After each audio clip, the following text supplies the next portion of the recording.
Hello, and welcome to Selling Sheet Music, a podcast created to help composers, arrangers, and songwriters learn the ins and outs of self-publishing sheet music. I'm your host, Garrett, and today's episode is all about how to develop a strategy. Self-publishing isn't easy, nor is it a get-rich-quick scheme. If you don't have a plan, you can end up wasting a lot of time spinning your wheels without getting anywhere. On the other hand, selling sheet music is a great way to generate passive income while promoting your business and building an audience all at the same time. I'll share my 8-step plan to do that and more after the break. ArrangeMe.com gives you free access to over 4 million copyrighted titles, allowing you to easily and legally publish your arrangements. And your works will be distributed by the world's most popular sheet music retailers. ArrangeMe users have already earned over $5 million in commissions. Join the world's largest self-publishing community at ArrangeMe.com today. All right, welcome back everyone. Let's start with some of the changes that have happened over the last 10 to 20 years as the world of sheet music publishing has undergone this seismic change from the development of the internet and digital sheet music. There's a lot of parallels between that and recorded music. Customers started ordering music online rather than going to physical stores. Then it became possible to download the music and print it at home. Now it's becoming more and more popular to read sheet music directly on a phone or tablet. And there's parallels with some of the more negative things too, like illegal downloading and photocopying. Anyone with a laptop can create sheet music to a song and upload it to websites like JW Pepper, Sheet Music Plus, and musicnotes.com, much in the same way that somebody could record a song and upload it to Spotify, Apple Music, Amazon Music, or one of the other streamers. So from that perspective, it's a great time to get into the business. But before we dive into how you develop your strategy, I think it's worth taking a look briefly at what it means to be a self-publisher. Under the traditional print model, if you were to publish a new piece with a company like Hal Leonard or Alfred, you would be immediately signing over 50% of the copyright or the ownership in that composition. In exchange, the publisher would assume all of the costs for printing, distributing, and marketing the music, therefore assuming all of the financial risk involved. In exchange, you'd get a percentage or a royalty of the sales, normally somewhere around 10%. Could be more, could be less, just depends on the circumstances. Now let's be clear about something. This is a podcast about self-publishing, but I'm not against the publishing model. Having your work published gives you a certain amount of respect. It gives you instant credibility. Many publishers come with a loyal customer base. So depending on your scenario, traditional publishing might be the ideal situation. You know, maybe you have a full-time job and you don't want to deal with the hassle of promoting your music. After all, most of us become musicians to write and to perform, not to market and to strategize. And as a general rule, anytime somebody else wants to put in the work of promoting your music, it's worth at least considering. That being said, traditional publishing has its drawbacks, the most obvious being the loss of ownership. If you own 100% of the copyright, then you also get 100% of the profits. Traditional publishing typically has a long turnaround time from when you submit a piece to when it actually hits the market. As a self-publisher, you can publish as much as you want and on your own schedule. And finally, most publishers are limited in the number of pieces they can print every year. So you'll find that most, if not all, of the composers you see in print catalogs also have music they self-publish. Now, I know not everyone listening to this podcast is going to be a full-time professional musician, but I'm going to talk to you like you are, because even if self-publishing is just something you're doing for fun, to be successful, you're going to have to compete with those of us that are doing it full-time. All right, let's talk strategy. And let's start with how selling sheet music can integrate with or support what you're already doing musically, because sheet music sales are a secondary source of income. Very few people are able to make a living solely on royalties, and those who do have either built it up over a long career, or they've had success in other areas which has spilled over. But the money isn't really the point, at least not on today's podcast. We'll get there in future episodes. What I want to focus on right now is how sheet music can fit into a larger career plan. For me, my primary source of income is commissions from choral groups like show choirs that want me to arrange something for them. But the reason many of those choirs hire me is that they've performed something of mine that was already published. So it's a 2-for-1. I get to earn income on the thing that's advertising my business. and I got paid to create the thing that's advertising my business. So think about your situation. Maybe you're a songwriter and selling copies of sheet music at a show gives you another way to connect with fans. Maybe you teach private lessons, and instead of having students buy someone else's book, you can compose and arrange the material for their lessons and have them buy it from you instead. Maybe you're a band or a choir teacher and you have music you've written or arranged out of necessity, and now it's just gathering dust on a hard drive somewhere.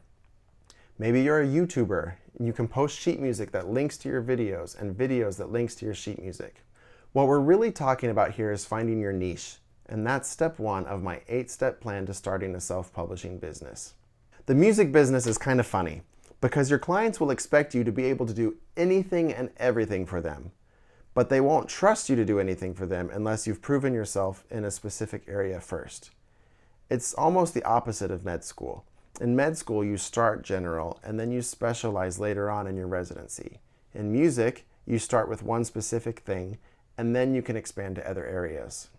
So rather than throwing everything at the wall to see what sticks, focus on one area that makes the most sense for you. Use what you've got. If you're a church musician, write church music. If you love a cappella more than anything, write a cappella. If you teach piano, write piano music. You can always branch out to other areas later, but first you need to establish yourself. Step 2, learn the music. Once you've chosen your niche, the next step is to learn everything you possibly can about it. Listen to as much music as you can, study scores, ask questions, and hone your craft. Make sure that style of music is something you can do, and more importantly, make sure it's something you want to do. Authenticity is really important because to be successful at publishing, you're going to have to do a lot of it. And you shouldn't get into publishing a style of music that you don't find personally fulfilling in some way. Step 3 is to figure out your business model. Now that you've learned the music, you need to take a step back and learn as much as possible about the community surrounding your niche. Who are the major players? When are they buying music? Where and how is it performed? Put on your entrepreneur hat and look for needs that you can fill. It's not about trying to crush the competition, it's about bringing something to the table. Ultimately, you've got to figure out if there's a way you can make money from this niche. If not, then you're back to step 1. Step 4 is to write as much music as humanly possible. Now you'll notice I didn't say publish as much music as humanly possible. It's important to maintain high standards, and you don't want to put anything out into the world that's subpar. But chances are the more you write, the better you're going to get at it. So how much you publish and when you publish, that all depends on the needs of the group that you've chosen. Step 5 is to establish your online presence. People don't typically shop by composer. Think about the kind of search terms you would put into Google if you were looking for a piece. What that means is most people are going to encounter a piece of your music before they encounter you, before they know who you are. If they like your music, they're probably going to look you up online. And what they find needs to do 2 things. It needs to show them that you're serious, and it needs to guide them to more music. Your online profiles are the modern equivalent of a business card. You don't have to have a website necessarily, but you need to have some kind of online hub where people can find more of your music, learn about you, and contact you easily. Step 6 is to build relationships. Just because our music is digital doesn't mean that our relationships need to be impersonal. If anything, the opposite is true. Get to know the people in your niche, ask questions, be genuine, do what you can to help others, and just in general, be a good human. Step 7 is to get better. After a few years, you should start seeing real results. When this happens, make sure you're keeping your foot on the gas. Keep getting better, keep trying new things. Selling sheet music is a long game, but it's also exponential. Once you get the snowball rolling, it just gets bigger and bigger. Once you get performances of a piece of music, that tends to generate more performances. You build up some organic word of mouth and some buzz and some popularity, and everything keeps spreading and growing. But as negative as it sounds, music is highly competitive, and there's not a lot of room to slack off, especially when you've built a reputation for quality music. Step 8 is to decide what comes next. At this point, you're well established, and you can decide to start over if you want in a different niche. Only this time, the steps will move much faster because you've got credibility, you've got reputation, you've put in the work. Or maybe you decide you want to keep things going the way they are, but even if you stay in the same niche, it's probably a good idea to go back and repeat the steps over again because your competition's probably been watching you and upping their game. so things aren't going to be the same as when you started. HolidayChoirMusic.com is your one-stop shop for unique and exciting choral arrangements for Christmas, Hanukkah, Easter, and other holidays. Check out our new releases for 2022, or give your choir the gift of new music this holiday season by commissioning a new work. Enter the code PODCAST at checkout to get 50% off your first order. I want to close with something that's been drilled into my head over and over by Sam Carden, who is a dear friend and mentor and someone that I've worked with for a long time. And it's this: good music will always find a home. Yes, you want to be strategic with what you publish. You want to make sure it's accessible. You want to make sure it's useful, but you also don't want to censor yourself.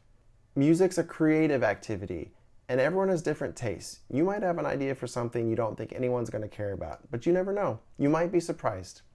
And if it's good quality music, if it's well constructed and produced, then there's no reason to hold it back.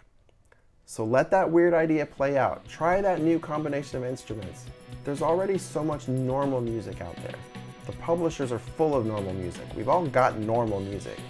So if you want to stand out, don't be afraid to say something new, because good music will always find a home. Selling Sheet Music is written and produced by Garrett. If you haven't already, please subscribe to the podcast and leave us a review on your platform of choice. You can find transcripts of each episode at garrettbreeze.com. Our theme music is written by Garrett and David Dykstra.